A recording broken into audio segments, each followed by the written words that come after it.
સમાચારોમાં આગળ વાત કરીએ કોંગ્રેસની જન આક્રોશ યાત્રાની કે પેલા ચરણની જન આક્રોશ યાત્રા એ પૂર્ણ થઈ ચૂકી છે। બનાસકાંઠાના ઢીમા ગામથી શરૂ થયેલી આ કોંગ્રેસની જન આક્રોશ યાત્રાને લઈ હવે બીજા ચરણની કરાઈ છે જાહેરાત। ગુજરાત કોંગ્રેસ પ્રમુખ અમિત ચાવડાએ કરી છે જાહેરાત।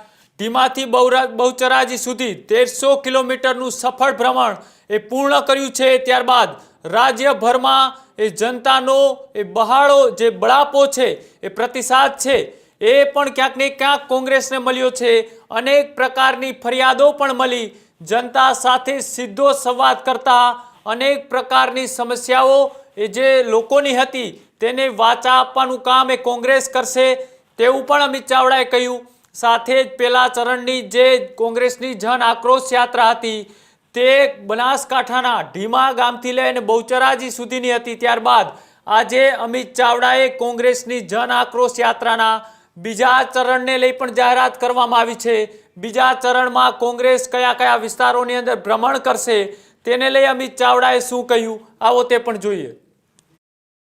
જન આક્રોશ યાત્રાનું આ બીજું ચરણ એટલે કે મધ્ય ગુજરાત ની શરૂઆત 20 તારીખે ફાગવેલ ખાતેથી શરૂ થશે અને 6 તારીખે 6 જાન્યુઆરીએ દાહોદ ખાતે ગુરુ ગોવિંદજીની ભૂમિ પર કંબોઈ ધામમાં એનું સમાપન કરવામાં આવશે। આ બીજા ચરણની મધ્ય ગુજરાતની જન આક્રોશ યાત્રામાં લગભગ જે જિલ્લાઓનો સમાવેશ થવાનો એ ખેડા જિલ્લાથી શરૂઆત કરી અને આણંદ જિલ્લો, વડોદરા જિલ્લો, છોટાઉદેપુર, પંચમહાલ, મહીસાગર અને દાહોદ એટલે મધ્ય ગુજરાતના 7 જિલ્લાઓમાં યાત્રા ભ્રમણ કરશે। 3 મહાનગરપાલિકા વિસ્તારમાં યાત્રા ભ્રમણ કરશે। લગભગ 55 તાલુકા અને 37 જેટલી નગરપાલિકા વિસ્તારમાંથી આ યાત્રાઓ ભ્રમણ કરી અને લોકોના પ્રશ્નોને અમે બુલંદ અવાજે રજૂ કરીશું। આ આખી મધ્ય ગુજરાતની જન આક્રોશ યાત્રાનો જ અત્યારે જે સંભવિત રૂટ છે લગભગ 1400 કિલોમીટર આ યાત્રા મધ્ય ગુજરાતમાં ભ્રમણ કરવાની છે અને જે મધ્ય ગુજરાતના લોકોની ફરિયાદો છે, પ્રશ્નો છે, એ સમસ્યાઓ છે, જે ભ્રષ્ટાચાર છે, જેમ કે મધ્ય ગુજરાતમાં ખાસ કરીને આદિવાસી વિસ્તારોમાં મનરેગામાં કરોડો રૂપિયાનો ભ્રષ્ટાચાર થયો સાબિત પણ થઈ ચૂક્યું। હજુ પણ કેટલાક લોકો જેલમાં ગયા, કેટલાક લોકો આજે પણ ખુલ્લેઆમ ફરી રહ્યા। ભાજપના હોદ્દેદારો સામે કરોડો રૂપિયાના આક્ષેપ હોવા છતાં કોઈ કાર્યવાહી થતી નથી। અને એ જે લોકો લડાઈ લડી રહ્યા છે એવા લોકોની વચ્ચે પણ જઈશું। નલ સે જલ યોજનામાં ચારે બાજુ ભ્રષ્ટાચાર છે। મધ્ય ગુજરાતમાં અમૂલ પેટર્નથી દૂધ ઉત્પાદકોના અનેક પ્રશ્નો છે। અનેક વિસ્તારમાં પીવાના પાણીની સમસ્યાઓની ફરિયાદ છે, સિંચાઈના પ્રશ્નો છે, સાથે સાથે ખેડૂતોની સમસ્યાઓ છે। નગરપાલિકા, મહાનગરપાલિકા વિસ્તારમાં ભ્રષ્ટાચારના વ્યાપક પ્રમાણમાં પ્રશ્નોને રજૂઆતો છે।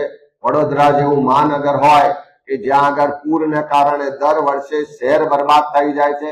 કરમસદ હોય તો જે સરદાર સાહેબની કર્મભૂમિ છે એના પોતાની ઓળખના પ્રશ્નો માટે લોકો લડી રહ્યા છે।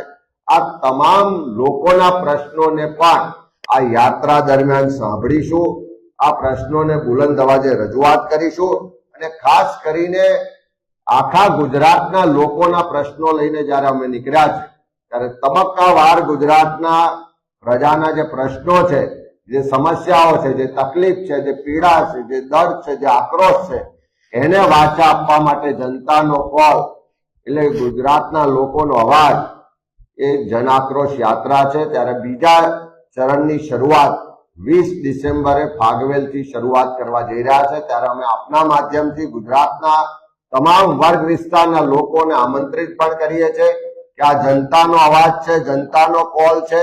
અત્યારે કોઈ ચૂંટણી નથી, કોઈ મત નથી લેવાના, પણ જે સરકાર ટેક્સ લે છે, જે સરકાર પ્રજાના મત મેળવીને સત્તા પર બેઠા છે એવા લોકો પ્રજાનો અવાજ નથી સાંભળતા। એવા લોકો ચારે બાજુ ભ્રષ્ટાચાર, ગેરવહીવટને સમર્થન આપી રહ્યા છે, આશીર્વાદ આપી રહ્યા છે।